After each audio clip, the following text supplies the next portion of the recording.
நம்ம குழந்தைய நல்லா படிக்க வைக்கணும், நல்ல காலேஜஸ் சேர்க்கணும், நல்ல பிளேஸ்மெண்ட் கிடைச்சு நல்ல ஜாப்ல இருக்கணும், அதுவும் ஃப்ளைட்லயே பறக்கணும் அப்படின்னு நினைக்கிற பேரண்ட்ஸா நீங்க, அப்ப இந்த வீடியோ உங்களுக்காக தான்.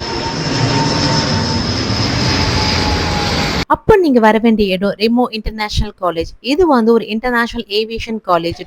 இந்த காலேஜ்ல படிச்ச 3000+ ஸ்டூடெண்ட் வந்து ஆல் ஓவர் த வேர்ல்ட் ஏர்போர்ட்ல வேலை செஞ்சுட்டு இருக்காங்க. ரெமோ இன்டர்நேஷனல் காலேஜ் படிச்சாவே ஜாப் ஈஸியா ஏர்போர்ட்ல கிடைச்சிரும். Air ticketing, ground staff, ticket controller, airport traffic controller, baggage handling என்ன 100+ ஆஃப் ஜாப்ஸ் வந்து ரெமோ இன்டர்நேஷனல் காலேஜ் படிச்சா கண்டிப்பா கிடைக்கும். ரெமோ இன்டர்நேஷனல் காலேஜோட பிளஸ் என்னன்னா, இந்தியாவிலே ஃபர்ஸ்ட் டைம் வந்து ஏர்போர்ட் அத்தாரிட்டி ஆஃப் இந்தியா வந்துட்டு ஏவியேஷன் காலேஜுக்கு ஃபர்ஸ்ட் டைம் எம்ஓஇ போட்டது இந்த காலேஜில் தான். All over the India 50 new airports வரப்போது. ஏவியேஷன் நல்லா ஃபியூச்சர் இருக்கும். ரெமோ இன்டர்நேஷனல் ஏவியேஷன் காலேஜ் வந்து ரொம்ப யூஸ்ஃபுல்லாக இருக்கும். அவங்கள கான்டாக்ட் பண்ணுங்க. இங்கே படிச்சவங்க எல்லாருமே டாப் மோஸ்ட் இன்டர்நேஷனல் ஏர்போர்ட்ல ஒர்க் பண்ணுறாங்க. இந்த மாதிரிலாம் கோர்ஸ் இருக்கா கேட்குறவங்க ஃப்ரெண்ட்ஸ் இந்த வீடியோ ஷேர் பண்ணுங்க. ஏர்போர்ட்ல ஒர்க் பண்ண நினைச்சனா கண்டிப்பா இந்த காலேஜ்ல ஜாயின்